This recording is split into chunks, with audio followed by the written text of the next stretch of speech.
தத்துவத்தில் சாங்கியா, யோகா, மீமாம்சா என்ற 3 விதமான பகுதிகளை பார்க்க போகிறோம்.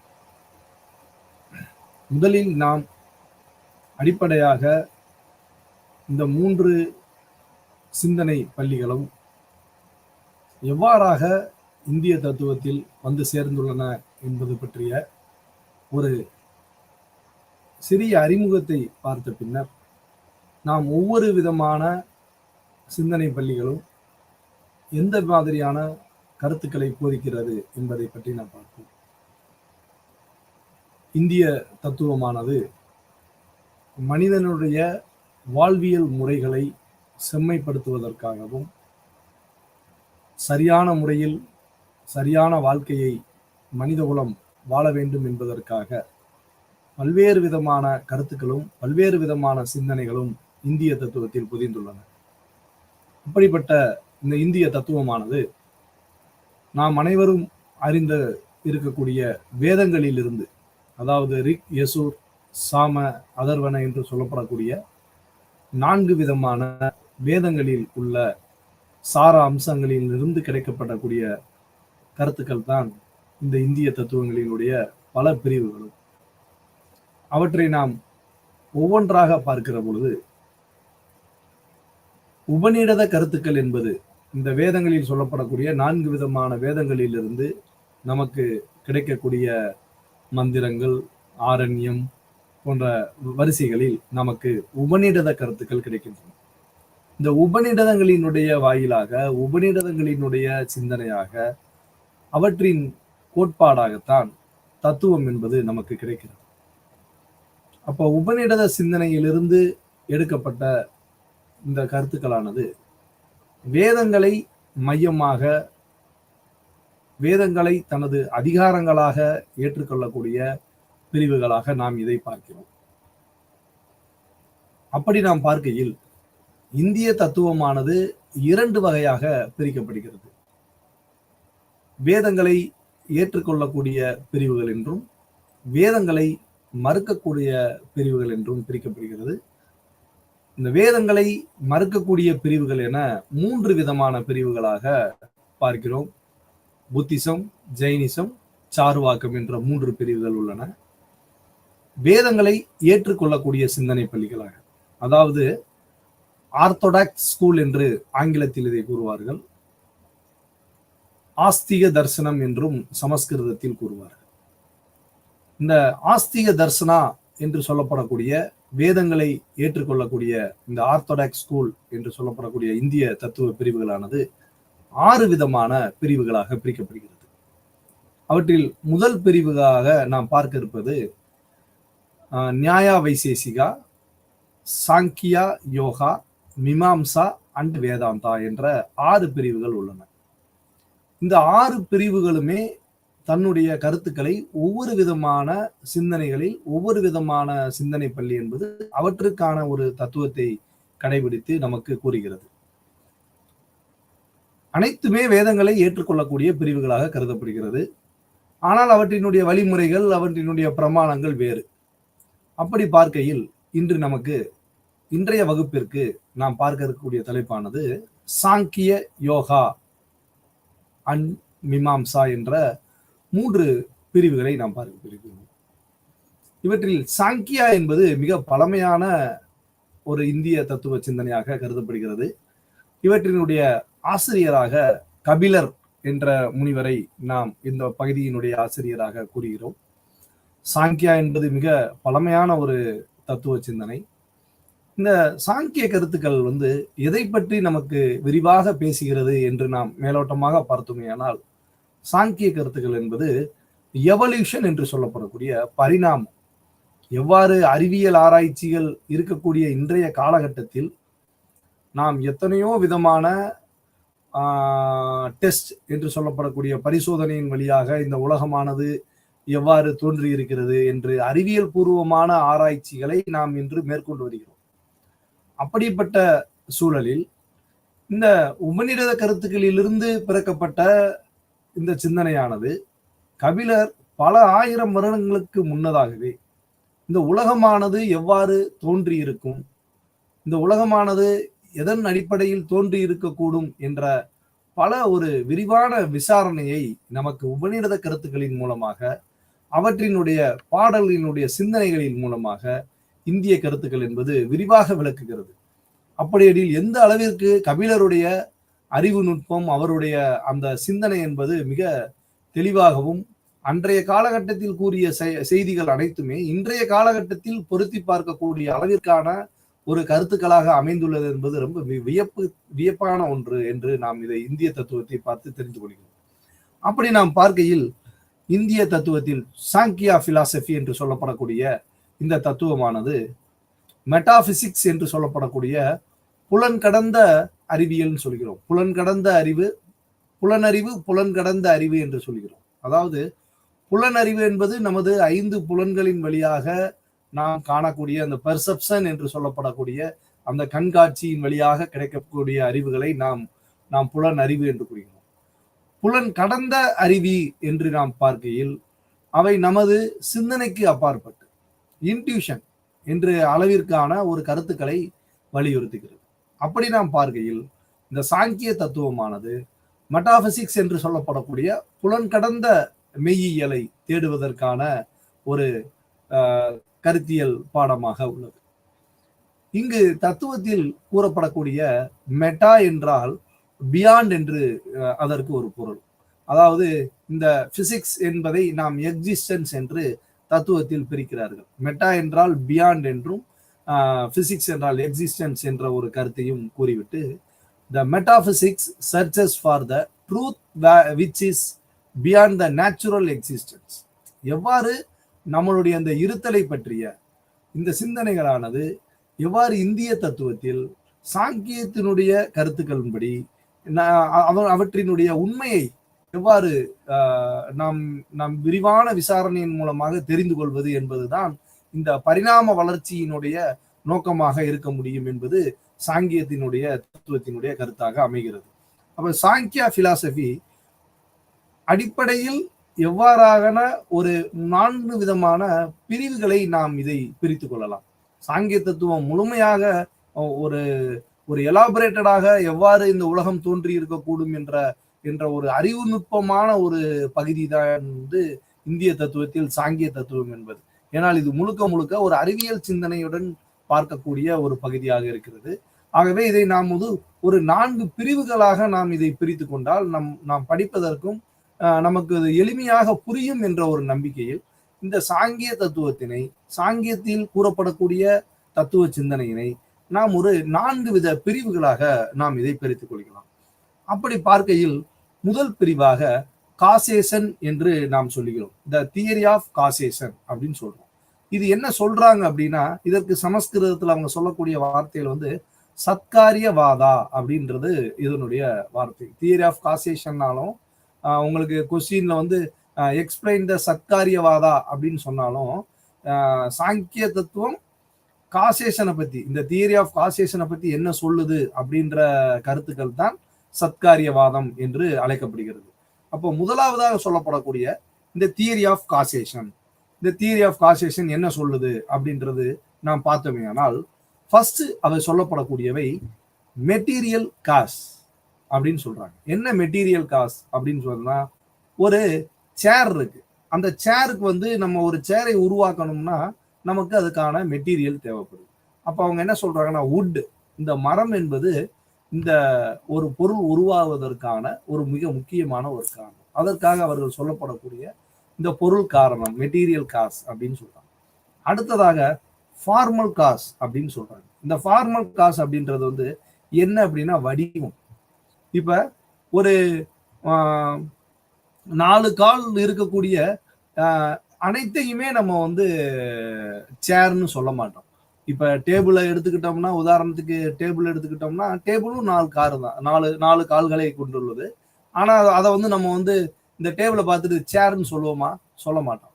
அப்ப அந்த சேரினுடைய வடிவ அமைப்பு எப்படி, டேபிளை ஒரு ரெக்டாங்கிள் ஷேப்ல பார்த்தா அதை ஒரு டேபிள்னும், ஷார்ட்டா பின்னாடி எந்த விதமான ஒரு சாய்மானங்களும் இல்லாமல் இருக்கக்கூடிய ஒரு 4 கால்களுடையதை நம்ம என்ன சொல்றோம்? ஸ்டூல்னு சொல்றோம். அப்ப ஒரு பொருளுக்கான மெட்டீரியல் என்பது எவ்வளவு முக்கியமோ அதே போன்று ஒரு பொருளை நாம் தெரிந்து கொள்வதற்கான அந்த வடிவம், ஃபார்ம் என்ற ஒன்றும் ரொம்ப முக்கியமானது என்பது சாங்கியத்தினுடைய கருத்துக்கள் அமைகிறது.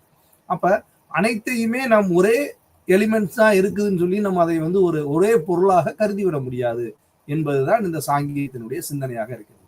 அப்ப இந்த ஃபார்மல் காஸ் என்பது அவற்றினுடைய வடிவம், சேருக்கான சேர்னஸ், டேபிளுக்கான டேபிள்னஸ், இப்படி ஒவ்வொன்றுக்கும் அதனுடைய இருத்தல் தன்மை என்பதை பற்றி விளக்குவதற்கு தான் ஃபார்மல் காஸ் என்று கூறுகிறார். அடுத்ததாக எஃபிஷியன்ட் காஸ் அப்படின்னு சொல்றாங்க. இதை செய்யறதுக்கான ஒரு எஃபிஷியன்ட், ஒரு முயற்சின்றது வந்து நம்மளுக்கு வேணும் எதுலையுமே. அப்ப அந்த ஒரு வடிவத்தை, ஒரு விதமான ஒட்டுமொத்த வடிவத்தை அமைப்பதற்கான ஒரு எஃபிஷியன்சி, ஒரு திறமை என்பது நமக்கு தேவைப்படுகிறது. அப்ப அது எங்க இருந்து கிடைக்கிறது அப்படின்றதெல்லாம் தான் இந்த தியரி ஆஃப் காசேஷன்ல சொல்லப்படக்கூடிய விஷயம். அப்புறம் ஒரு பொருள் முழுமையாக அடைந்த பிறகு அதனுடைய வெளிப்பாடு, அதனுடைய பயன்பாடு தான் நமக்கு ஃபைனல் காசாக கருதுகிறோம். இதவே நீங்க வந்து நம்ம இந்த ஒரு சேர்ன்னு சொல்லி ஒரு உயிரற்ற ஜடப்பொருளை பார்ப்பதை காட்டிலும் இந்த ஜடப்பொருளை வைத்து நீங்கள் அறிவியல் பூர்வமாக யோசித்தீர்களானால், முதலாவதாக நாம் பார்க்கக்கூடிய, நம்ம அறிவுபூர்வமாக யோசிக்கணும்னா டிஎன்ஏ சொல்லலாம். டிஎன்ஏன்றது நம்ம சொல்லுவோம், கண்ணுக்கு தெரியாத லேப்ல போய் பார்த்தீங்கன்னா ஒரு சின்ன சின்ன அணுக்களால் இருக்கும். அந்த அணுக்கள் வந்து அப்படியே ஒரு கோடு கோடா போட்டிருப்பாங்க, வளைவா. அந்த டிஎன்ஏ டெஸ்ட் அப்படின்னு சொல்லி பார்க்கறது. அப்ப அந்த டிஎன்ஏ அப்படின்றத மெட்டீரியல் காஸ். அடுத்து இந்த ஃபார்மல் காஸ் அப்படின்றது வந்து நம்மளுடைய ஸ்ட்ரக்சர், மனிதனுடைய வடிவம், எவ்வாறு நம்மளுடைய அந்த ஸ்ட்ரக்சர், அதனுடைய அமைப்பை வந்து நம்ம ஃபார்மல் காஸ்ன்னு சொல்லலாம். அடுத்ததாக பேரண்ட்ஸ், எப்படி வந்து இந்த பொருள்கள் உருவாவதற்கான எஃபிஷியன்சி, அந்த டிஎன்ஏ வந்து எதன் மூலமாக இந்த பொருள் உருவாகுன்னா பேரண்ட்ஸை வந்து நம்ம எஃபிஷியன்ட் காஸ் அப்படின்ற இடத்துல நம்ம வச்சு பார்க்கலாம். Final cause is a complete for a process, the successful DNA என்று சொல்லப்படக்கூடிய ஒரு விஷயமாக கருதுகிறோம். அப்ப இந்த ஒரு சாதாரண ஒரு விஷயத்தை கூட எவ்வாறாக நாம் அறிவியல் உள்ள மாற்றத்தோடு ஒப்பிட முடியும் என்பதை பல ஆயிரம் ஆண்டுகளுக்கு முன்னதாகவே சாங்கிய தத்துவம் என்பது இந்த சத்காரியவாதா என்று சொல்லப்படக்கூடிய தியரி ஆஃப் காசேஷன் என்பதில் நமக்கு கூறுகிறது. இரண்டாவது பார்க்கக்கூடிய பிரகிருதி அண்ட் குணாஸ் என்று சொல்கிறார்கள். பிரகிருதி அண்ட் குணாஸ் அப்படின்று நம்ம பார்த்தோம்னால், பிரகிருதி is the ultimate cause of the world object அப்படின்னு சொல்றாங்க. அது வந்து it's every one is able to experience. அவங்க சொல்லப்படக்கூடிய இந்த பிரகிருதி என்பதில் 3 விதமான குணங்களை கூறுகிறார்கள். இது அனைவருக்கும் தெரிந்த ஒன்றே. சாத்வீக குணம், ரஜஸ், தமஸ் என்ற 3 விதமான குணங்களை பிரகிருதியில் விளக்குகிறார்கள். இதை பற்றி நான் அடுத்த அந்த 4வதாக சொல்லப்படக்கூடிய அந்த வேர்ல்டை பற்றி கொடுக்கக்கூடிய எவல்யூஷன்ல இதை பற்றி நாம் விரிவாக பார்ப்போம். அப்ப இந்த 3 விதமான குணங்களை பிரகிருதி உள்ளடக்கியுள்ளது என்று கூறுகிறார். அடுத்ததாக சொல்லப்படக்கூடிய புருஷா என்று சொல்லப்படக்கூடிய தத்துவத்தினுடைய வார்த்தைகளாக செல்ஃப் என்று சொல்லப்படக்கூடிய புருஷா, புருஷன் என்றும் சொல்கிறார்கள்.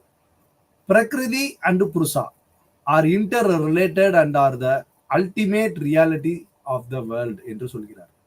அதாவது இது இரண்டிற்கும், பிரகிருதியும் புருஷனும், இந்த பிரகிருதி அண்ட் புருஷா இரண்டுமே இணைந்துதான் இந்த உலகத்தை உருவாகி இருக்க முடியும்.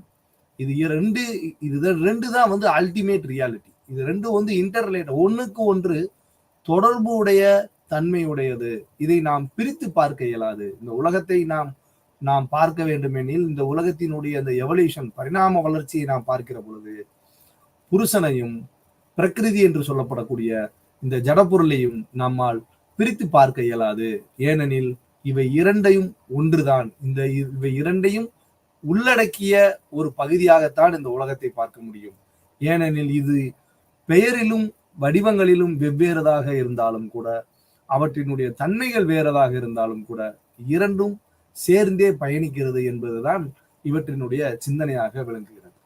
அப்ப அடுத்ததாக சொல்லப்படக்கூடிய, 4வதாக சொல்லப்படக்கூடிய, முதலாவதாக சொல்லப்படக்கூடிய தியரி ஆஃப் காசேஷன், 2வது பார்த்தது பிரகிருதி அண்ட் குணாஸ், 3வதாக புருஷா என்று சொல்லப்படக்கூடிய செல்ஃப். அடுத்து 4வது பகுதியான எவல்யூஷன் ஆஃப் வேர்ல்டு. இந்த சாங்கிய பகுதியினுடைய மிக முக்கியமான கட்டம் என்பது இதுதான். இந்த பரிணாம வளர்ச்சி, இந்த எவல்யூஷன் ஆஃப் வேர்ல்டு என்று சொல்லப்படக்கூடிய இந்த பரிணாம வளர்ச்சியானது எவ்வாறு இந்த உலகமானது தோன்றி இருக்கக்கூடும் என்பதுதான் சாங்கியத்தினுடைய தத்துவமாக விளங்குகிறது. முதலாவதாக நாம் பார்க்க இருக்கக்கூடிய புருஷா என்று சொல்லப்படக்கூடியவை நம்மளுடைய ஆன்மா என்று வச்சுக்கொள்வோம். இப்ப புருஷா அப்படின்னால் ஒரு உயிர் பொருளாக இதனை நாம் ஆன்மா என்று குறிக்கிறோம். திஸ் இட்ஸ் ஃபார் சோல், சோல்னு வச்சுக்கலாம் புருஷா. இது என்ன சொல்லுது அப்படின்னு பாத்தீங்கன்னா, சத் சித் ஆனந்தம் என்று சொல்லப்படக்கூடிய சச்சிதானந்தம் என்ற ஒரு நிலையான பேரின்பத்தை அடைவதற்கான ஒரு அடைந்த இன்பமாகவும் அடைந்த வழியாகவும் இந்த புருஷா, இந்த புருஷன் என்பதை நாம் வைத்துக் கொள்ளலாம். இரண்டாவதாக சொல்லப்படக்கூடிய பிரகிருதி என்று சொல்லப்படக்கூடிய அவ்யக்தம் என்று சொல்வார்கள். இதை சமஸ்கிருதத்தில் அவ்யக்தம், சரியாக சொல்ல வேண்டுமெனில் அவ்யக்தம் என்று சொல்கிறார். இந்த அவ்யக்தம் என்ற பொருளுக்கு என்ன விளக்கம் என்றால் தோன்றா நிலை என்று கூறுவார்கள். இந்த தோன்றா நிலை என்றால் என்ன என்று பார்த்தமையானால், பிரகிருதி என்பது 3 குணங்களால் ஆனது. முதலில் கூறினோம், பிறகு பார்ப்போம் என்று. அதனால்தான் இந்த பிரகிருதி என்பது 3 குணங்களால் ஆனது. இந்த 3 குணங்கள் என்ன அப்படின்னு பார்த்தோம்னா, முதலாவதாக சொல்லப்படக்கூடிய சத்வம் என்ற சாத்வா என்று சொல்கிறார். அந்த சத்வம் என்றால் என்ன அப்படின்னா, சமநிலையான ஒரு சக்தி உடையவரை நாம் இங்கு சாங்கிய தத்துவம் சத்வா என்று கூறுகிறது. சத்வ குணமாக தெரிகிறது. இரண்டாவதாக சொல்லப்படக்கூடிய ரஜஸ் என்று சொல்லுவதை இந்த உலகத்தில் அவை விலக்கும் சக்தியாக, விலகல் சக்தியாக பார்க்கப்படுகிறது ரஜஸ். மூன்றாவதாக சொல்லப்படக்கூடிய தமஸ் என்று சொல்லப்படக்கூடியவை கவரும் சக்தியாக காணப்படும். இந்த 3 விதமான சக்திகளையும் உள்ளடக்கியதுதான் பிரகிருதி என்று சொல்லப்படக்கூடிய இந்த வார்த்தைக்கான ஒரு அர்த்தம். அதாவது சமநிலை சக்தி, விலக்கும் சக்தி, கவரும் சக்தி. சத்விக், ரஜஸ், தமஸ் என்று சொல்லப்படக்கூடிய 3 குணங்கள். மனிதரை கூட நாம் ஒப்பிடலாம். ஒரு அமைதியாக ரொம்ப சாந்தமாக இருக்கக்கூடியவர்களை நாம் என்ன சொல்லுவோம்? ரொம்ப சாத்வீகமா இருக்கான், அமைதியா இருக்கான், அமைதியான பயமா இருக்கான், சாத்வீகம் சொல்லுவோம். அது இடத்திற்கு மாறுபடுகிறது. ரஜஸ் அப்படின்னா ரொம்ப ஆக்டிவான பர்சனா இருக்கான், எது சொன்னாலும் உடனே செய்யறாங்க, ரொம்ப ஆக்டிவா இருக்கான் ரஜஸ். அந்த ஆக்டிவுடைய தன்மை என்பது அந்த உடலில் அதிகமாக இருப்பதால் அந்த ரஜஸ் தன்மை இருக்கு. தமஸ் சோம்பேறித்தனமா இருக்கான், ரொம்ப டல்லா இருக்கான். அவனுடைய அந்த சக்திகள் என்பது அந்த அமைதியான ஒரு சூழலில் இருக்கிறதாக சொல்லுவார்கள். 3 வித குணமாக மனிதர்களை கூறுவார்கள். அப்ப ஒவ்வொருதையும் நம்ம ஒவ்வொருவரோடு ஒப்பிடுறப்ப ஒவ்வொரு விதமான ஒரு அந்த பகுதிக்கான விளக்கத்தை பார்க்கிறோம். அப்படி பார்க்கையில் சாங்கிய தத்துவமானது இந்த சாத்வீக சக்தி என்பதை சமநிலை சக்தியாகவும், ரஜஸ் என்பதை விளக்கும் சக்தியாகவும், தமோஸ் என்பதை கவரும் சக்தியாகவும் பார்க்கிறோம். இந்த 3 சக்திகளும் ஒடுங்கி இருக்கும் பொழுது என்ற அர்த்தம் என்றால், ஒடுங்கி இருத்தல் என்பது எவ்விதமான வெளிப்பாட்டையும் கொள்ளாமல், எவ்விதமான வெளிப்பாட்டையும் வெளிக்கொள்ளாமல் அமைதியான முறையில் அனைத்தும் ஒடுங்கி இருந்தால் அதற்கு பெயர்தான் அவ்யக்தம் என்று கூறுகிறார்கள். இந்த அவ்யக்தம் என்பதுதான் பிரகிருதி, தோன்றா நிலை என்று கூறுகிறோம். இந்த பிரகிருதியிலிருந்து நமக்கு இந்த பிரகிருதியும் புருஷா என்று சொல்லப்படக்கூடிய புருஷனும் எப்போதும் சேர்ந்தேதான் இருக்கும். ஆனால் இந்த பிரகிருதி என்பதுதான் பரிணமிக்கிறது. பிரகிருதி தான் எவல்யூஷன் ஆகிறது. ஆனால் புருஷன் தான் பரிணமிப்பதாக நினைக்கிறது. இந்த புருஷா என்பது அதனுடைய வெளிப்பாடுதான். இந்த உலகமானது இந்த ஆன்மா என்று சொல்லப்படக்கூடிய இந்த புருஷா தான் இந்த உலகத்தை வெளிப்படுத்துகிறது என்ற நிலையை தோற்றுவிக்கிறது. இதற்கு பெயர் தான் மாயை என்று கூறுகிறார்கள். இவர்கள் கூறக்கூடியது இதைதான் மாயை என்று கூறுகிறார்கள். அப்ப இந்த உலகத்தை, இந்த எவல்யூஷனை, இந்த உலகத்தை பரிணமிக்கிறது என்பது பிரகிருதி என்ற ஒன்றுதான். இந்த பிரகிருதியிலிருந்து தான் நமக்கு இந்த உலகமானது பிரகிருதி பரிணாமத்தை அடைகிறது. ஆனால் புருஷா என்பது அதனுடன் இருக்கிறது. ஆனால் அவை எந்த விதமான வேலையும் செய்வதில்லை. ஆனால் புருஷன் என்பது செய்வதாக நமக்கு தோன்றுகிறது. அப்ப இந்த பிரகிருதியிலிருந்து இந்த இரண்டிலிருந்தும் புருஷனும் பிரகிருதியிலிருந்தும் தோன்றக்கூடியவைதான் நாம் சொல்லப்படக்கூடிய புத்தின்னு சொல்றோம். ரொம்ப முக்கியமான டாபிக் வந்து மைண்டுன்னு சொல்றான். இந்த மைண்ட் எப்ப வருது அப்படின்னா மகத், பிரகிருதியிலிருந்து நமக்கு தோன்றக்கூடியதான் மகத் என்று அதனை கூறுகிறார்கள். இந்த மகத் அப்படின்றத வந்து அவங்க சொல்லப்படக்கூடிய மகத் பேர் வந்து பிரபஞ்ச புத்தி என்று சொல்கிறார்கள். பிரபஞ்சத்தினுடைய புத்தி. இந்த புத்தியில இருந்துதான் நமக்கு என்ன கிடைக்குது அப்படின்னு சொல்றாங்கன்னா, மகத்தில் இருந்து பிறக்கக்கூடியதுதான் அகங்காரம். இந்த அகங்காரம் என்பதுதான் நான் என்ற உணர்வை நமக்கு கூறுகிறது. இந்த நான் என்ற உணர்வு எப்ப வருது அப்படின்னா பிரகிருதியில் இருந்து நமக்கு தோன்றுகிறது.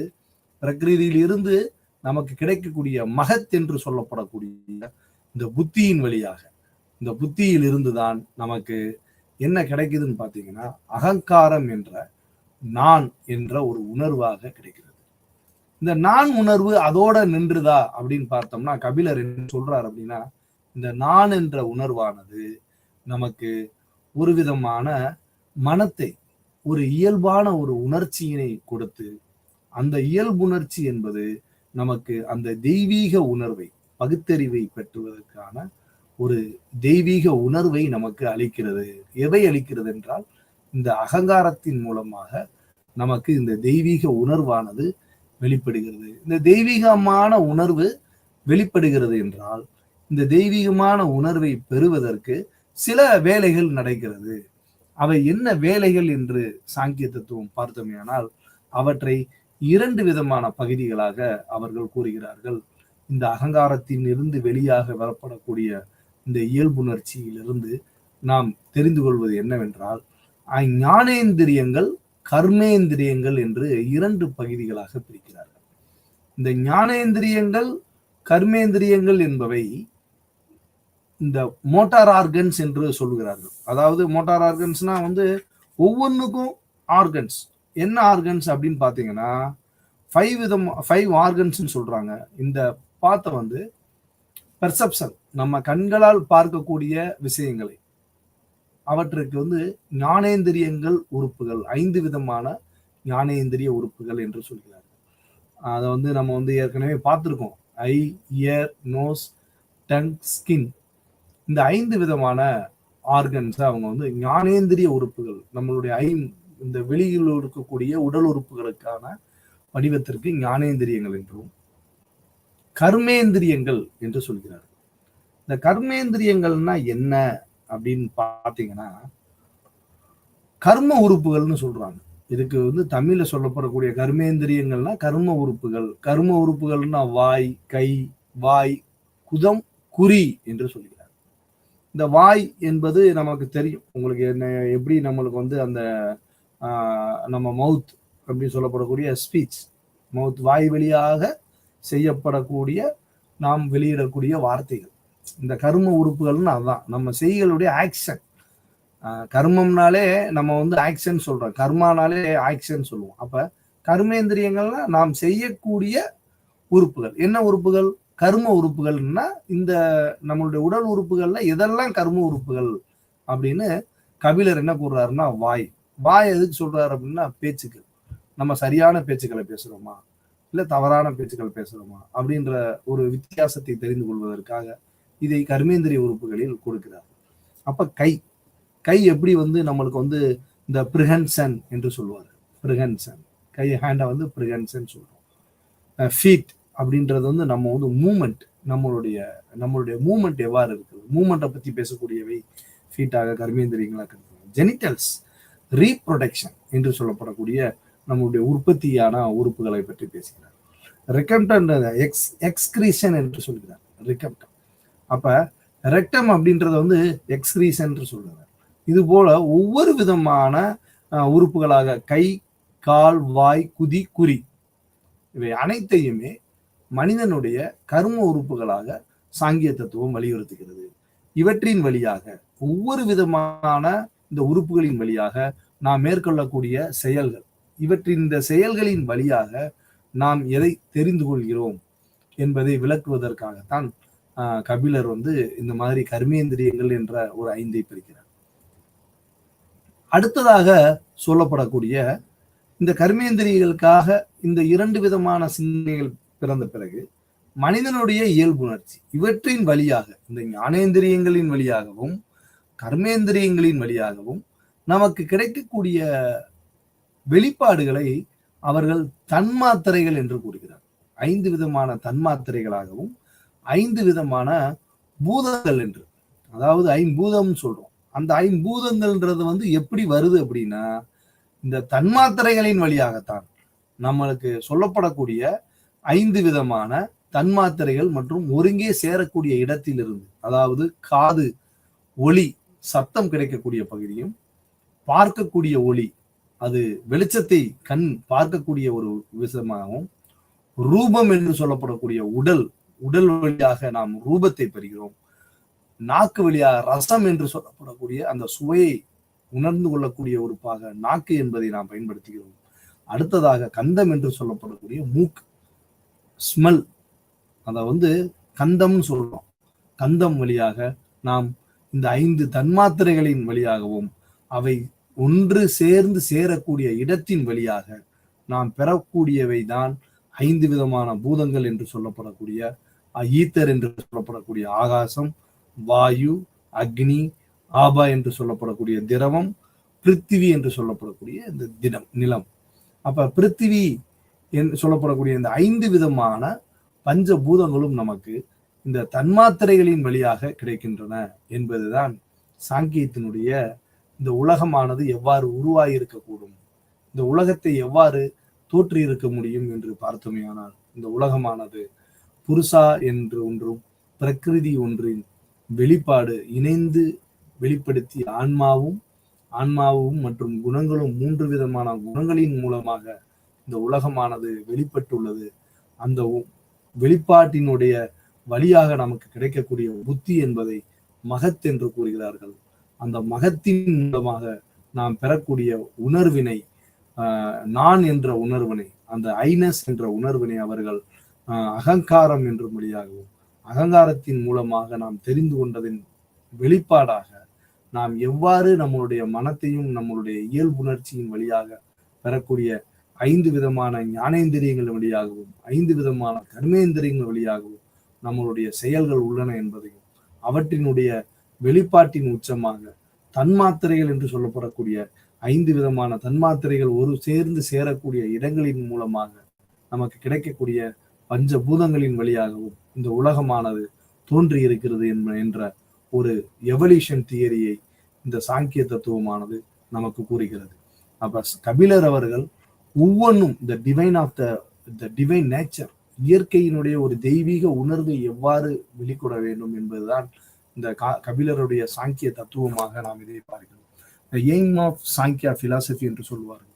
என்ன சாங்கியத்தினுடைய லிபரேட் ஆஃப் த சோல், ஆன்மீக விடுதலை என்று சொல்லப்படக்கூடிய அந்த ஆன்மாவினுடைய விடுதலை எவ்வாறு இருக்க வேண்டும், provide the truth, liberate the self, நம்மளுடைய செல்ஃப், இந்த நான் என்ற உணர்வில் இருந்து எவ்வாறு நாம் வெளிப்பட வேண்டும், எவ்வாறாக நம்மளுடைய உடல் உறுப்புகளின் மூலமாக நாம் எவ்வாறு தோன்றி இருக்கிறோம், அந்த கர்மேந்திரியங்கள் வழியாக நம்மளுடைய வெளிப்பாடு எவ்வாறு இருக்க வேண்டும் என்பதை பற்றியும், நம்மளுடைய அறிவானது எவ்வாறு, அந்த அறிவு என்பதை கூட சரியான அறிவு என்று சொல்கிறார்கள், த ட்ரூ நாலேஜ் என்று சொல்லப்படக்கூடிய ஒவ்வொரு விதமான நம்மளுடைய குணங்கள், இந்த குணங்களின் வழியாக நாம் எவ்வாறு இந்த உலகத்தை புரிந்து கொள்ள வேண்டும் என்பதை தெளிவாக வெளியுறுத்துகிறது.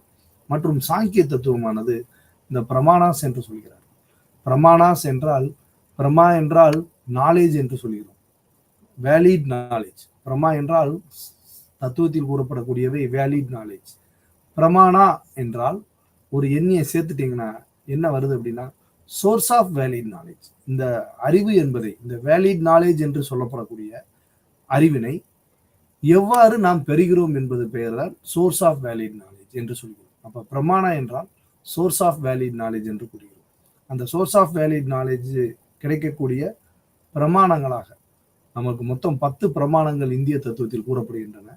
இந்த இந்திய தத்துவத்தில் கூறப்படக்கூடிய 10 பிரமாணங்களில் 6 பிரமாணங்கள் என்பது மிக முக்கியமான பிரமாணமாக அனைத்து தத்துவங்களும் ஏற்றுக்கொள்ளக்கூடிய ஒரு பிரமாணங்களாக உள்ளன.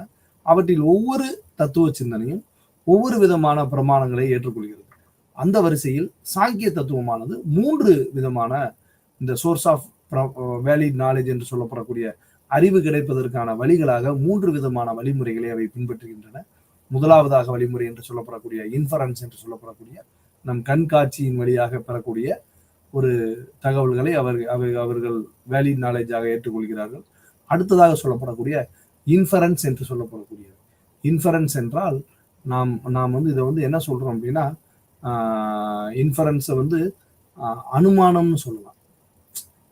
அனுமானிக்கிறது. இன்ஃபரன்ஸ் என்பது அனுமானம் செய்தல். அனுமானத்தின் மூலமாக நாம் இதை அனுமானத்தின் வழியாக நாம் இந்த சாங்கிய தத்துவத்தை அணுகலாம் என்றும் சொல்கிறார்கள். அடுத்ததாக சப்தா என்று சொல்கிறார்கள். இந்த சப்தா என்றால் என்ன மீனிங்னா, டெஸ்டிமோனியல்னு சொல்றோம். டெஸ்டிமோனியல்னா ஸ்மிருத்தின்னு சொல்றோம்ல, அதாவது டெக்ஸ்ட். எப்படி வேதங்களின் வழியாக நாம் இதை இந்த சிந்தனை பள்ளி என்பது வேதங்களை அடிப்படையாக ஏற்றுக்கொண்டது. அப்ப இந்த வேத கருத்துக்களின் மூலமாக உபநிடதங்கள் போன்ற டிவைன் புக்ஸ் என்று சொல்லப்படக்கூடிய அனைத்து விதமான செகண்டரி சோர்சஸ் என்று சொல்லப்படக்கூடியவைகளை இவை ஏற்றுக்கொள்கிறது. அப்ப இந்த டெஸ்டிமோனியல் கூறப்படக்கூடிய கருத்துக்களையும் சாங்கிய தத்துவம் ஏற்றுக்கொள்ளக்கூடியது. அதற்கான வடிவமாக அந்த பிரமாணாஸ் என்ற அதையும் பார்க்கிறார்கள். அடுத்ததாக every possible, it is possible to every self liberate itself. This kind of liberation is known as Videha Mukti or ஜீவன் முக்தி என்பது இறுதியாக சாங்கிய தத்துவம் என்பது கூறக்கூடிய ஒரு கருத்தாக நாம் பார்க்கிறோம். It is possible to every self, ஒவ்வொரு ஆன்மாவும் ஒவ்வொரு அந்த நான் என்ற உணர்வும் the liberate itself. This kind of liberation is known as Videha Mukti R ஜீவன் முக்தி. கண்டிப்பா ஒவ்வொரு ஆன்மாவும் 2 விதமா லிபரேட் ஆகலாம், அதாவது ஆன்மீக விடுதலை பெறலாம், முக்தி பெறலாம் அப்படின்றது இந்த சாங்கியத்தினுடைய கருத்தாக அமைகிறது. இந்த சாங்கியத்தினுடைய கருத்து என்றால் விவேக முக்தி, ஜீவன் முக்தி. இந்த விவேக முக்தினா என்ன, ஜீவன் முக்தினா என்பதை இறுதியாக சாங்கிய கருத்துக்கள் என்ன கூறுகிறது என்று பார்த்தோம்னால், விதேக முக்தி என்று பார்த்தோம்னால் it is attained after the death of the body. Similarly liberated from the body என்று சொல்கிறார். அதாவது இந்த நம்மளுடைய இந்த இறப்பு என்பதற்கு பிறகு நம்ம கிடைக்கக்கூடியவையை நாம் விதேக முக்தி என்று சொல்கிறோம். நாம் மடிந்த பிறகு, நாம் இறந்த பிறகு கிடைக்கக்கூடிய அந்த ஆன்மா வேறு இடத்தில் செல்லாமல், வேறு மறுபிறவி என்பது செல்லாமல், அது ஒரு ஆன்மாவிற்கான ஒரு விடுதலையாக கிடைக்கக்கூடியவை நாம் விதேக முக்தி என்று சொல்கிறார். ஜீவன் முக்தி என்பது எமான்சிபேஷன் ஆஃப் த சோல். நாம் உயிருடன் வாழ்ந்து கொண்டிருக்கும் பொழுதே நம்மளுடைய இந்த ஆன்மாவை நாம் ஜீவ முக்தி அடைய செய்யலாம், நம்மளுடைய ஆன்மாவை விடுதலை பெற செய்யலாம், முக்தி பெறலாம் என்பது இந்திய தத்துவத்தினுடைய ஒரு சிந்தனை. அவற்றின் அடிப்படையில் வாழும் பொழுதே நம்மளுடைய ஆன்மாவினை முக்தி பெற செய்வது ஜீவ முக்தி என்பதும், நம்மளுடைய தேகம் அழிந்த பிறகு செய்யப்படக்கூடியவை, தேகம் அழிந்த பிறகு கிடைக்கக்கூடிய முக்தியினை விதேக முக்தி என்றும் கூறுகிறோம். இவை அனைத்துமே நாம் முன்னர் சொல்லக்கூடிய ஞானேந்திரியங்கள் மற்றும் கர்மேந்திரியங்களின் உறுப்புகளின் வாயிலாக நம்மளுடைய இந்த 5 விதமான தன்மாத்திரைகள் மற்றும் 5 பூதங்களை கொண்டு நம்மளுடைய செய்கையின் மூலமாகவும் நம்மளுடைய சிந்தனையின் மூலமாகவும் இந்த உலகத்தை எவ்வாறு நாம் படைத்திருக்கிறார்கள், அவற்றின் மூலமாக நாம் எவ்வாறு ஒரு ஆன்மீக விடுதலையை பெற முடியும் என்று வலியுறுத்துவதுதான் சாங்கியத்தினுடைய தத்துவமாக நாம் பார்க்கிறோம். அடுத்ததாக சொல்லப்படக்கூடிய யோகா.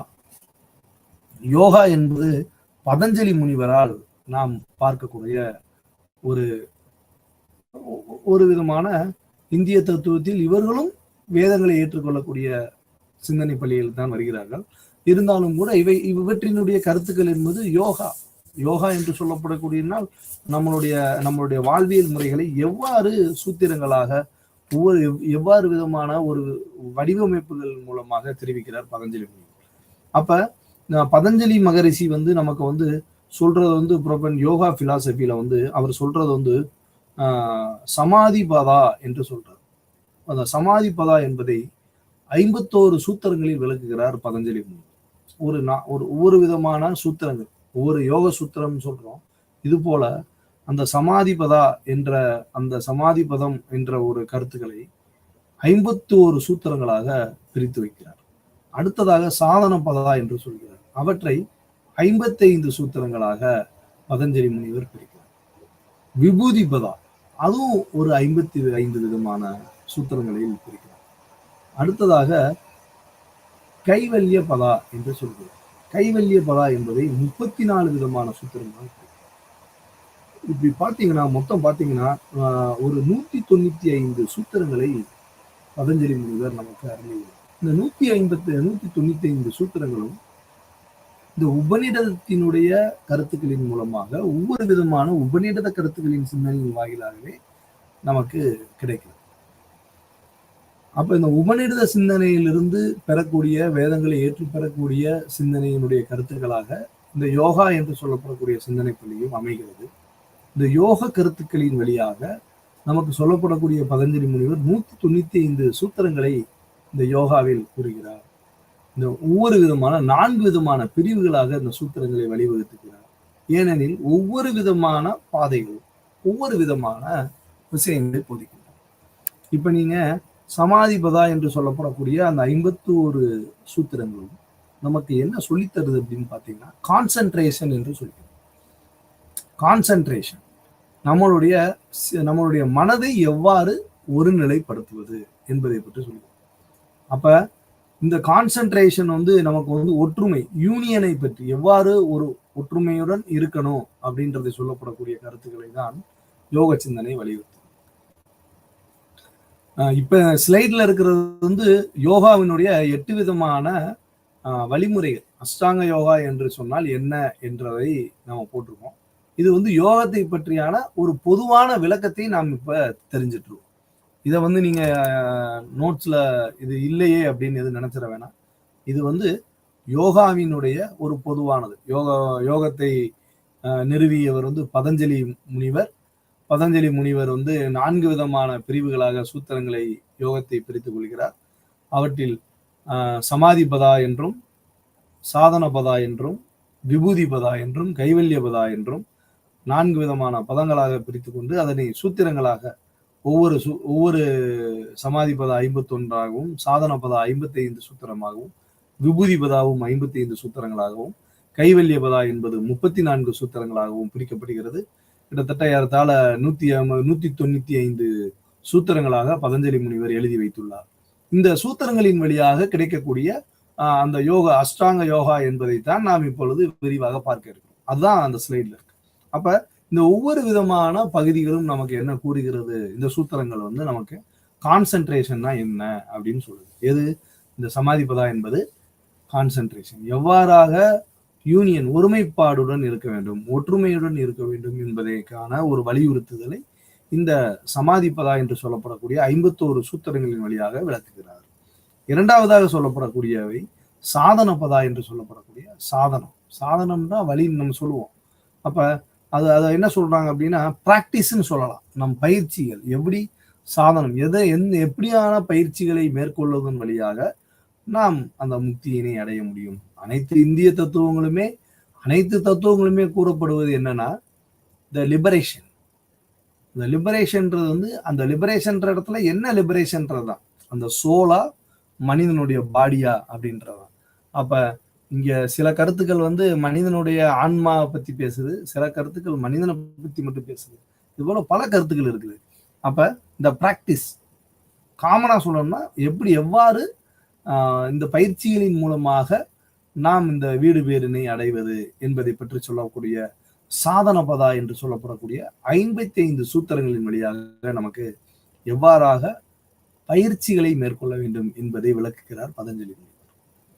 அடுத்ததாக சொல்லப்படக்கூடிய விபூதி பதா என்று சொல்லப்படக்கூடிய 55 விதமான சூத்திரமானது முழுக்க நமக்கு இந்த ப்ராக்ரஸிங் என்று சொல்லப்படக்கூடிய வேலை எவ்வாறு நாம் அதை செயல்படுத்த வேண்டும் என்பதை பற்றிய முழு விளக்கமாக அந்த சூத்திரங்களில் கொள்ளப்படுவதுதான் விபூதி பதா என்று சொல்லப்படக்கூடிய. நான்காவதாக சொல்லப்படக்கூடிய இந்த கைவல்ய பதா என்று சொல்லக்கூடிய 34 விதமான சூத்திரங்களானது முழுமையாக மனிதனுடைய வீடு பேரை பற்றி பேசுகிறது. அதாவது வீடு பேர் என்று சொல்லுங்க லிபரேஷன் என்று சொல்லுகிறார்களே ஆங்கிலத்தில், முக்தி என்று சொல்லுகிறார். அந்த முக்தினா எப்படி கிடைக்குது, இந்த முக்தி எவ்வாறு பெற முடியும், எந்த வழிகளில் நமக்கு முக்தி கிடைக்கும் என்பதை பற்றி பதஞ்சலி முனிவர் மிக விளக்கமாக யோக தத்துவத்தின் மூலமாக கூறுகிறார். அப்ப இந்த யோக தத்துவத்தின் மூலமாக பதஞ்சலி முனிவர் கூறக்கூடிய இந்த கருத்துக்களானது நாம் என்ன என்று நாம் பார்த்தோமே ஆனால் அவற்றை அஷ்டாங்க யோகா என்று கூறுகிறார்கள். அஷ்டாங்கம் என்றால் அட்டாங்க யோகம் சொல்றோம். தமிழ்ல அட்டாங்கம் சொல்றோம், சமஸ்கிருதத்துல அஷ்டாங்கம்னு சொல்றோம். இப்ப நம்ம சொல்லுவோம் அஷ்டலட்சுமின்னு சொல்லுவோம். அஷ்டலட்சுமினா அஷ்டனா 8ன்னு அர்த்தம். அப்ப அந்த அஷ்டாங்க யோகா 8 விதமான வழிமுறைகளை பதஞ்சலி முனிவர் நமக்கு கொடுத்திருப்பதால் இந்த யோகத்திற்கு நாம் அஷ்டாங்க யோகா என்றும் அட்டாங்க யோகா என்று தமிழில் கூறுவார்கள். அட்டாங்கம் என்ற வார்த்தைகளை பயன்படுத்துவார். அப்ப 8 விதமான வழிமுறைகள் என்றும் கூறிக்கொள்வார். அப்ப இந்த அஷ்டாங்க யோகா என்ன அப்படின்னு பார்த்தோம்னா யமா, நியமா, ஆசனா, பிரணாயமா, பிரத்யேகரா, தாரணா, தியானா, சமாதி என்று சொல்லப்படக்கூடிய 8 விதமான வழிமுறைகள்.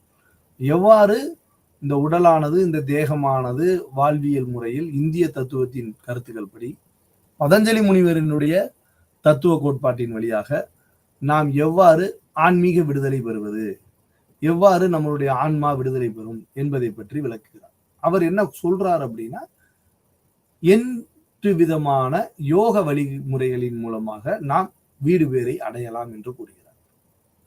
எவ்வாறு சாங்கியத்தில் நாம் பார்த்தோம், அதே போன்று யோகத்தின் வழியாக எவ்வாறு நாம் விடுதலை பெற முடியும் என்று பார்க்கிறோம். யமா என்று சொல்லப்படக்கூடிய கருத்துக்கள் வழியாக, அதாவது அகிம்சா, சத்யா, ட்ரூத், அசேத்யா, நான் ஸ்டீலிங்.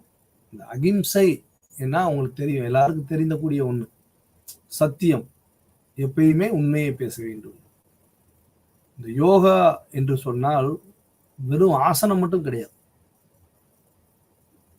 எல்லாரும் யோகா கிளாஸ் போறேன்னு சொல்லுவாங்க, சொல்லக்கூடாது. யோகா கிளாஸ் போறேன்னு சொல்லக்கூடாது. யோகா கிளாஸ் போறேன்னு சொன்னா நம்ம என்னென்னலாம் பின்பற்றணும்னு பதஞ்சலி முனிவர் ஒரு பெரிய ஸ்ட்ரக்சரே போட்டு வச்சிருக்காரு. இதெல்லாம் செஞ்சு எல்லாம் ஃபைனலா முடிச்சாதான் அது பேர் யோகா. இல்லைன்னா is only for sitting poster. ஆசனம் நீங்க போய் யோகா பண்ணிட்டு வரீங்கன்னா ஆசனங்களை பண்ணிட்டு வரீங்க. சிட்டிங் போஸ்டர், கை காலை எப்படி ஒவ்வொரு ஆசனமா போடணும்னு சொல்லி பழகுறோம். அதுக்கு தான் அது பேர் தான் ஆசனம். Not for yoga, only for asanas.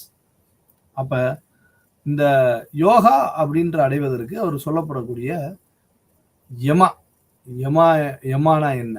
இந்த யமா அப்படின்றது அகிம்சா, அசேத்தியா, பிரம்மச்சரியா, அபரிக்ரகா என்று சொல்கிறார்.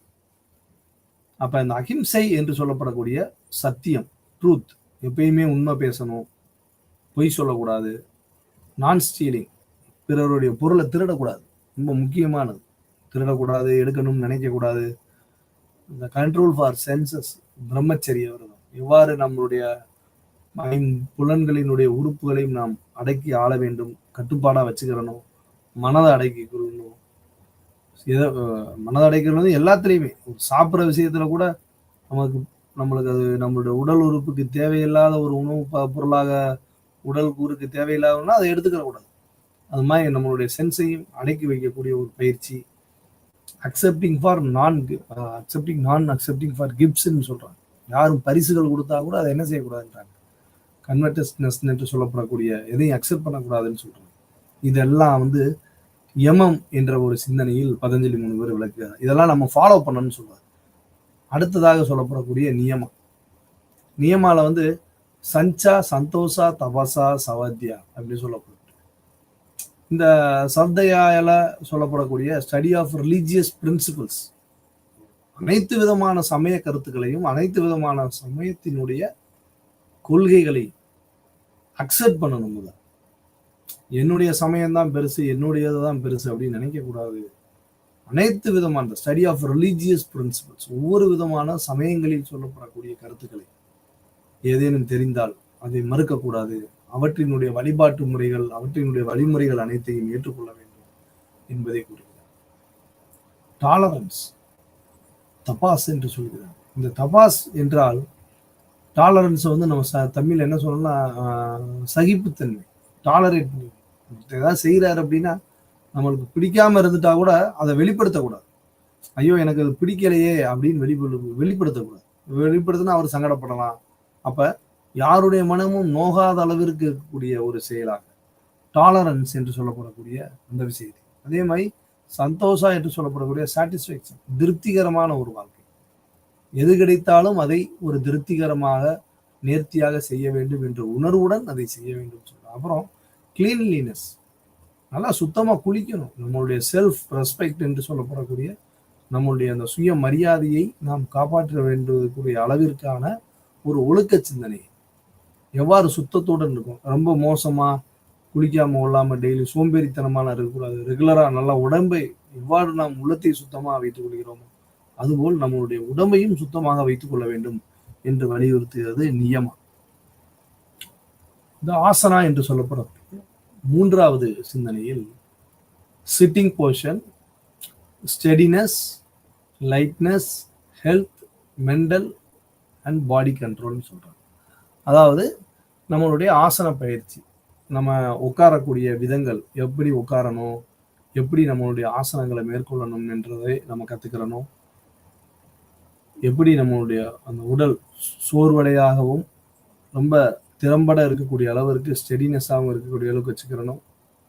இந்த ஆசனங்கள் செய்வதன் மூலமாக உடலை ரொம்ப வெயிட்லெஸ்ஸா, ரொம்ப உடம்ப ரொம்ப பெருக்க வைக்காம, உடம்ப குண்டாக வைக்காம, நம்மளுடைய உடம்பை ரொம்ப எளிமையான இலகுவா இருக்கக்கூடிய அளவிற்கு லைட்னஸாக நம்மளுடைய உடல் தூய்மையின் வழியாக ஆசனங்கள் மூலமாக உடலை ரொம்ப இலகுவாக வைத்துக் கொள்ள வேண்டும் என்று கூறுகிறார்கள். அடுத்தாக ஆரோக்கியமான ஒரு உடலாக, மனச்சிந்தனையுடனும் பாடி, நம்மளுடைய உடல் கண்ட்ரோலும், நம்மளுடைய உடல் தேகத்தையும் சரி மனதையும் சரி கட்டுக்கோப்பாக வைத்துக் கொள்ள வேண்டும் என்பதுதான் இந்த ஆசனத்தினுடைய வழி. இந்த உடலையும் மனதையும் கட்டுக்கோப்பாக வைத்திருந்தால்தான் நம்மால் ஆசனத்தை முழுமையாக செய்ய முடியும்.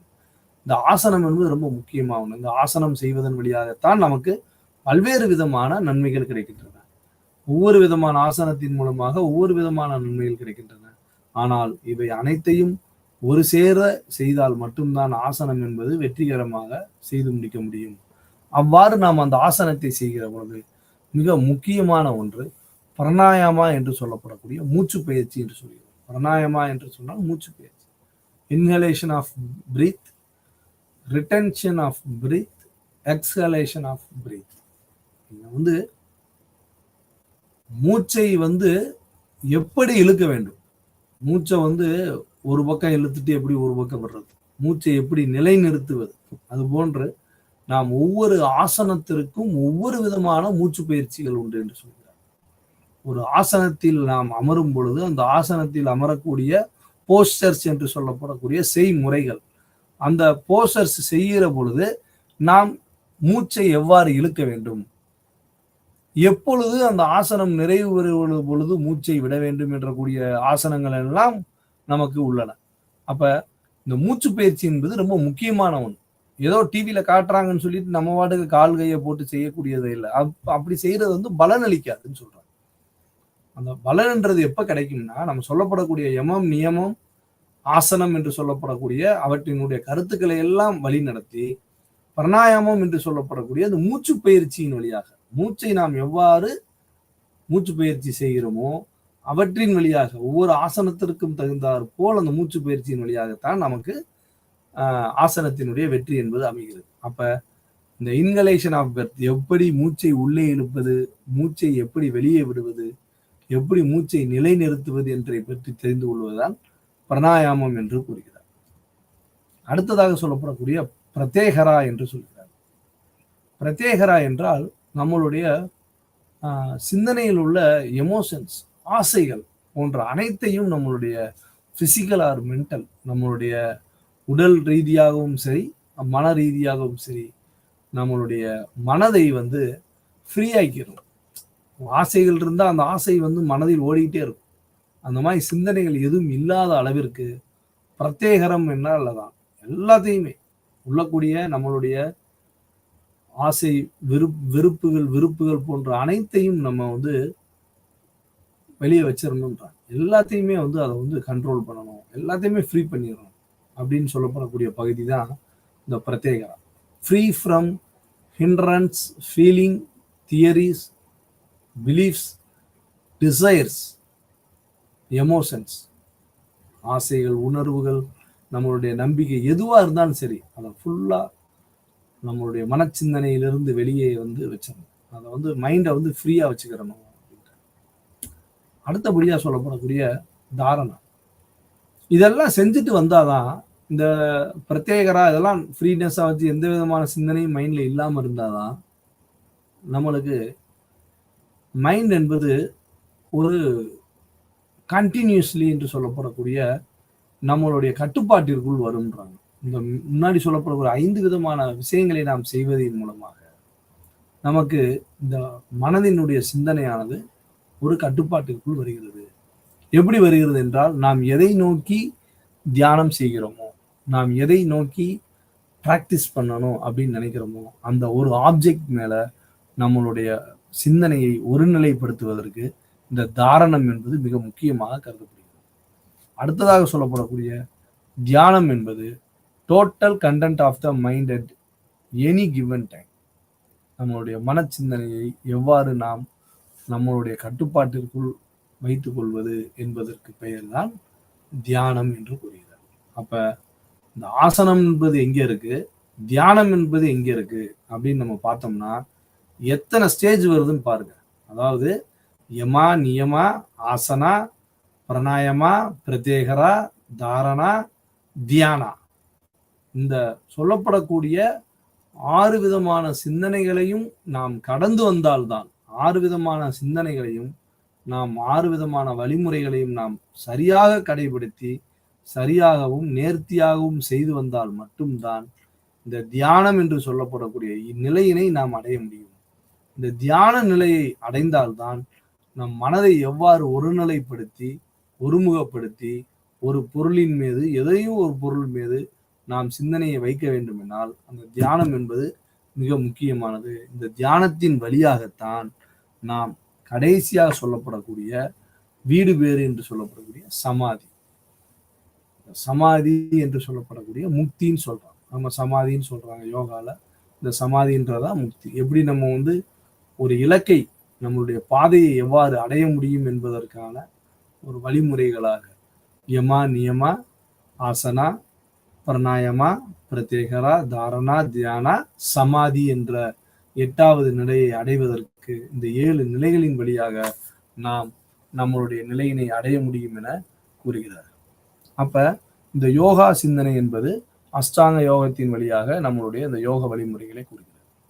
அடுத்ததாக நாம் பார்க்க இருக்கக்கூடிய தலைப்பு என்பது மீமாம்சை என்று சொல்லப்படக்கூடிய ஒரு தத்துவ சிந்தனையிலே இவை ஒரு ஆர்த்தடாக்ஸ் ஸ்கூல் என்று சொல்லப்படக்கூடிய வேதங்களை ஏற்றுக்கொள்ளக்கூடிய பள்ளிகளில் வரக்கூடிய ஒரு 5வது பிரிவாக கருதப்படுகிறது.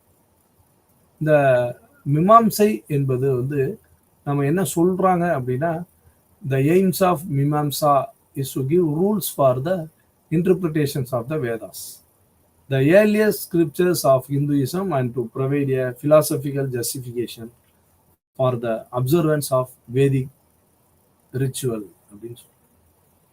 இந்த மீமாம்சை என்பது ஜெய்மினி என்ற ஒரு முனிவரால் தோற்றுவிக்கப்பட்ட ஒன்று. இந்த ஜெய்மினி என்ற முனிவரால் தோற்றுவிக்கப்பட்ட ஒன்று என்று நாம் பார்த்தோமேனால், இந்த மீமாம்சை என்ன சொல்லுது அப்படின்னு பார்த்தீங்கன்னா, சடங்குகள் என்று சொல்லப்படக்கூடிய ரிச்சுவல்ஸ், எவ்வாறு சடங்குகளின் மூலமாக நாம் அந்த இறைத்தன்மையை, நம்மளுடைய முக்தியினை அடைய முடியும் என்றும், சடங்குகளினுடைய வழிமுறைகளினுடைய பிரதிபலன்கள், வெளிப்பாடுகள் போன்றவை எல்லாம் நமக்கு வெளிப்படுத்துகிறது மீமாம்சை தத்துவம்.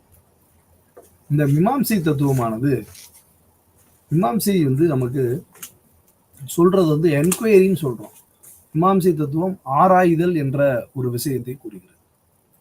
ஆராய்தல்னா எதை பற்றி ஆராய்கிறது என்று பார்த்தோம்னால், தர்மத்தை பற்றிய ஒரு ஆராய்ச்சியை மேற்கொள்கிறது. தர்மத்தை பற்றிய ஆராய்ச்சி என்று நாம் பார்க்கிற பொழுது எதன் வழியாக இந்த தர்ம ஆராய்ச்சி மேற்கொள்ளப்படுகிறதுனா, கர்ம வழியின் மூலமாக நமக்கு தர்மத்தை போதிக்கிறது. கல்வழி எவ்வாறு போதிக்கிறது என்று பார்த்தீங்கன்னா நிறைய இருக்கு. கர்மா என்று சொல்லணும்னா நித்திய கர்மா என்று சொல்கிறோம். பிராக்சித்திய கர்மா, பிரச்சித்தியம் சொல்றோம், பிராக்சித்தியம் சொல்றோம். அப்ப இதுக்கு பரிகாரம், உப பரிகாரம். நான் ஒரு தப்பு பண்ணிட்டேன், இதுக்கு பிராச்சித்தியம் சொல்லுவேன்னு சொல்லுவோம். அப்ப இந்த மாதிரியான ஒவ்வொரு விதமான கர்ம சிந்தனைகள், ஒரு மனிதன் எவ்வாறு வாழ்வியல் முறைகளை மேற்கொள்கிற பொழுது சங்கடங்களுக்கு உள்ளாகிறானோ மற்றும் அவற்றை நிவர்த்தி செய்து கொள்வதற்காக ஒவ்வொரு வித மந்திரங்கள் வழியாகவும் ஒவ்வொரு விதமான சடங்கு வழிபாட்டு முறைகளின் வழியாகவும் அதை ஈடுகட்டி கொள்வதற்கான உருவாக்கப்பட்டதுதான் இந்த மீமாம்சையினுடைய கருத்துக்களாக தெரியப்படுகிறது. அப்ப மீமாம்சையில என்ன சொல்றாங்க அப்படின்னு பாக்குறாங்கன்னா, ஒரு நார்மலா உள்ளதை 8 பார்ட்டா அவங்க பிரிச்சிடறாங்க. 8 பார்ட்டா பிரிக்கிறாங்க அப்படின்னா வலது பக்கமாகும் மனிதனுடைய அந்த அந்த அந்த மனதினுடைய சிந்தனைகளை 8 விதமான பகுதியாக பிரிக்கிறாங்க. அப்ப அதை அந்தர்யாமி என்று சொல்கிறார்கள். அந்தர்யாமி, சுவாதீனம், ஜாக்கிரதை மற்றும் தன்மயமாதல் என்று சொல்லப்படக்கூடிய 4 விதமான கருத்துக்களாக இந்த மீமாம்சை சிந்தனை என்பது விளங்குகிறது. ஒரு பகுதியாக, ஒரு உதாரணத்துக்கு மனிதனுடைய மூளை என்பது 8 விதமா அவங்க பிரிச்சுக்கிறாங்க. எப்படி பிரிக்கிறார் ஜெய்மினி என்றால், அந்தர்யாமி என்று சொல்லப்படக்கூடிய அந்தர்யாமி, சுவாதீனம், 3வதாக ஜாக்கிரதை, 4வது தன்மயமாதல். இந்த 4 விதமான இது ஒரு வலது பக்கமாகவும், இடது பக்கத்துல என்ன சொல்றாரு அப்படின்னா, அதே அந்தர்யாமி நிலையை 2வதாக அக்னி நிலை, 3வது நீர்நிலை, 4வதாக வாயு நிலை என்று பிரிக்கிறார். இந்த 4ம் எவ்வாறு செயல்படுகிறது, இந்த 4 முறைகளும் எவ்வாறு செயல்படுகிறது என்பதன் மூலமாக நாம் அவர் சொல்லக்கூடிய அந்த அந்தர்யாமி என்பது மனிதனுக்கு என்ன சொல்றாங்கன்னா, அந்தர்யாமி இந்திரன் வசிக்கக்கூடிய இடமாக இந்திய தத்துவமானது கருதுகிறது. சுவாதீனம் என்பது வேத கருத்துக்கள், எவ்வாறு மனிதன் வாழ்வியல் முறைகளை மேற்கொள்ள வேண்டும், வாழ்வியல் முறை மூலமாக மந்திரங்கள் மூலமாக அடையப்பட வேண்டும் என்பதை சுவாதீன கருத்துக்கள் என்று கூறுகிறார்கள். ஜாக்கிரதை என்று சொல்லப்படக்கூடியவை பிரபஞ்ச கருத்துக்களாக கூறுகிறார்கள். இந்த பிரபஞ்சமானது எவ்வாறு இருக்க வேண்டும், பிரபஞ்சத்தின் வழியாக நாம் பிரபஞ்ச கருத்துக்களை எவ்வாறு மேற்கொண்டு நம்முடைய வாழ்வியல் முறைகளை உருவாக்கி கொள்ள வேண்டும் என்பதை கூறுகிறது. தன்மயமாதல் என்பது சுயத்தை அறிதலாக, எவ்வாறாக செல்ஃப் ரியலைசேஷன் என்று சொல்லப்படக்கூடிய சுயத்தை எவ்வாறு அறிய முடியும் என்பதை கூறுவதுதான் இந்த மீமாம்சையினுடைய கருத்துக்களாக உள்ளது. அப்ப மீமாம்சையினுடைய சிந்தனை என்பது முழுக்க சடங்குகளை பற்றி சொல்லப்படக்கூடிய ஒரு கருத்துக்களாக பார்க்கிறோம். ரிச்சுவல்ஸ் என்று ஆங்கிலத்தில் கூறுகிறார்கள். இந்த ரிச்சுவல்ஸ் என்பது எல்லா விதமான மதங்களுக்கும், எல்லா விதமான ஜாதி வேறுபாடு என்று சொல்லப்படக்கூடிய அனைத்து விதமான பகுதிகளை உள்ளடக்கிய ஒரு பிரிவுகளாக இந்த மீமாம்சை கருத்துக்களை நாம் பார்க்கிறோம். அப்ப இன்றைய வகுப்பில் நாம் பார்க்கக்கூடிய சாங்கியா யோகா பிலாசபியில் பார்க்கக்கூடிய கருத்துக்களாக இருந்தாலும் சரி, மீமாம்சை கருத்துக்களாக இருந்தாலும் சரி, ஒரு விரிவான முறையில் எவ்வாறு ஒரு டிவைன் த நேச்சர் என்று சொல்லப்படக்கூடிய அந்த தெய்வீக உணர்வை அடையக்கூடிய வழிகளை 3 விதமான பகுதிகளும், 3 விதமான வழிகளை 3 விதமான முனிவர்களும் வெவ்வேறு வித பாதைகளில் ஒரே வித உபநிடத கருத்துக்களின் சிந்தனையின் வழியாக அவருடைய தத்துவத்தை விளக்குகிறார்கள் என்பதை நாம் இங்கு பார்க்கிறோம். அப்ப கபிலருடைய சிந்தனை என்பது எவ்வாறு இந்த தியரி ஆஃப் எவல்யூஷன் இருக்க முடியும், நம்முடைய உலகம் என்பது பிரகிருதி புருஷா என்ற இரண்டினுடைய செயற்பாட்டிலும் அவற்றின் வழியாக மகத் என்று சொல்லப்படக்கூடிய அந்த புத்தியின் வழியாக பெறக்கூடிய நான் உணர்வு என்ற செல்ஃப் என்று அந்த நான் உணர்வின் வழியாக எவ்வாறு கர்மேந்திரியங்கள் வழியாகவும் ஞானேந்திரியின் வழியாகவும் எவ்வாறு தன்மாத்திரைகளின் வழியாகவும் எவ்வாறு நமக்கு இருக்கக்கூடிய பஞ்சபூதங்களின் மூலமாக நம்மளுடைய இந்த உலக படைப்பானது படைக்கப்பட்டுள்ளது என்பதும், யோகத்தை சொல்லப்படக்கூடிய பதஞ்சலி முனிவர் சொல்லப்படக்கூடிய யமா நியமா ஆசனா பிரணாயமா பிரத்யேகரா தாரணா தியானா சமாதி என்று சொல்லப்படக்கூடிய 8 விதமான வழிகளின் வழியாகவும், மீமாம்சையில் கூறக்கூடிய 8 விதமான பிரிவுகளாக சொல்லப்படக்கூடிய இந்த அந்தர்யாமி, சுவாதீனம், ஜாக்கிரதை, தன்மயமாதல் என்று பகுதிகளாகவும், அடுத்த பகுதியான சொல்லப்படக்கூடிய அந்தர்யாமி, வாயு நிலை, அக்னி நிலை, நீர்நிலை போன்றவையின் வழியாக எவ்வாறு மனிதனுடைய மனதினை எவ்வாறு இந்த வேதங்கள் பிரிக்கிறது என்பதையும், மனிதத்தினுடைய வாழ்வியல் முறைகளையும் கோட்பாடுகளையும் எவ்வாறு சிறப்பாக மனிதன் வாழ வேண்டும் என்ற கருத்துக்களை உபநிடத கருத்துக்களின் வழியாக இந்திய தத்துவ சிந்தனை என்பது மிக அருமையாக நமக்கு வேதங்களை அடிப்படையாக கொண்டு அனைத்து விதமான கருத்துக்களும் வேதங்களை அதிகாரங்களாக ஏற்றுக்கொள்ளக்கூடிய சிந்தனை பள்ளிகளாக நாம் நாம் பார்க்கக்கூடிய இந்த இந்திய தத்துவ பிரிவானது இன்றைய வகுப்பில் 3 விதமான சிந்தனைகளை நாம் தெரிந்து கொண்டோம். பிறகு அடுத்த வகுப்பில் சந்திப்போம்.